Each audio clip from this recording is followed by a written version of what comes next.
ఈ కల్తీ లడ్డు వ్యవహారంపై ఈ రాష్ట్రంలో జరిగే సంఘటనలన్నిటి మీద మన కావలి ఎమ్మెల్యే ప్రీతం నాయకులు కృష్ణారెడ్డి గారి సూచనలతో ఈరోజు విలేకరుల సమావేశం పెట్టడం జరిగింది. ఈరోజు ఇక్కడ మాట్లాడిన వారందరూ కూడా ముందు చెప్పడం జరిగింది. నేను సూటిగా ఒక 2-3 క్వశ్చన్లు మాత్రమే వైసీపీ వారిని అడుగుతా ఉన్నాం. మీ టైంలో కల్తీ నెయ్యితోటి లడ్డు తయారు చేయడం జరిగింది. ఆ తర్వాత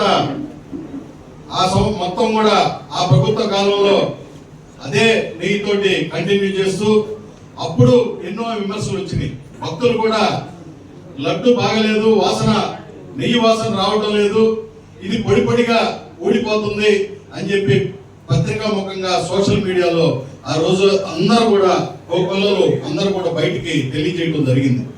ఆనాడు నువ్వు ఒక ముఖ్యమంత్రిగా ఉన్నావు. ముఖ్యమంత్రిగా ఉన్నప్పుడు ప్రజల నుంచి ఒక వ్యతిరేక భక్తుల నుంచి వచ్చినప్పుడు నువ్వు దాని మీద దర్యాప్తు చేయాల్సిన ధర్మం ఉంది. కానీ నీకు దేవుడి మీద నమ్మకం లేదు. వెంకటేశ్వర స్వామి అంటే కలియుగ దైవం అని చెప్పి అందరూ భయపడతారు, కానీ నీకు ఆ భయం లేదు. ఎందుకంటే నువ్వు చేసే ప్రతి కార్యక్రమంలో కూడా రాష్ట్రంలో ఆనాడు జరిగిన ప్రతిదీ కల్తీ. మద్యంలో కల్తీ, బియ్యంలో కల్తీ, నెయ్యిలో కల్తీ, అన్ని కల్తీ పార్టీగా నువ్వు ఏర్పాటు చేసి ఈ రోజు వస్తు పట్టించి ఈ ఆంధ్రప్రదేశ్ లో ఈ రాష్ట్రంలో ఒక ప్రతిపక్షం ఒక కల్తీ పార్టీ ఉందంటే రాజకీయాల్లో అందరూ కూడా సిగ్గుపడాల్సిన సందర్భం వచ్చింది.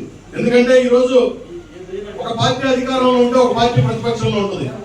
గతంలో ఎంతో ఆరోగ్యకరంగా ఉండే పార్టీలు, గతంలో విమర్శలు చేసుకున్న రాజకీయ నాయకులు కానీ, గతంలో మేము కూడా విద్యార్థి దశ నుంచి రాజకీయాల్లో ఉంటూ రాష్ట్రంలో కూడా దేశంలో కూడా చూస్తూ ఉండేవాళ్ళం.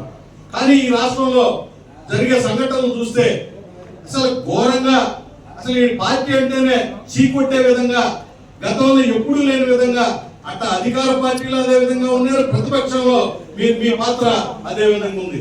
ఈనాడు మీకు సిగ్గు చెరవ ఉంటే, ఎందుకంటే మనకి గతంలో ఏదైనా ఫేక్ వ్యవహారాలు చేస్తే వాళ్ళని ఒక సంఘ విద్రోహులుగా సంఘానికి దూరంగా ఉంచేవాళ్ళం. ఎందుకంటే ఆ దొంగతనాలు చేసిన, ఫేక్లు చేసిన, చీటింగ్లు చేసిన, కన్నింగ్లు చేసిన, ఈ రోజు అన్ని వ్యవహారాలు మీ దగ్గర ఉన్నాయి.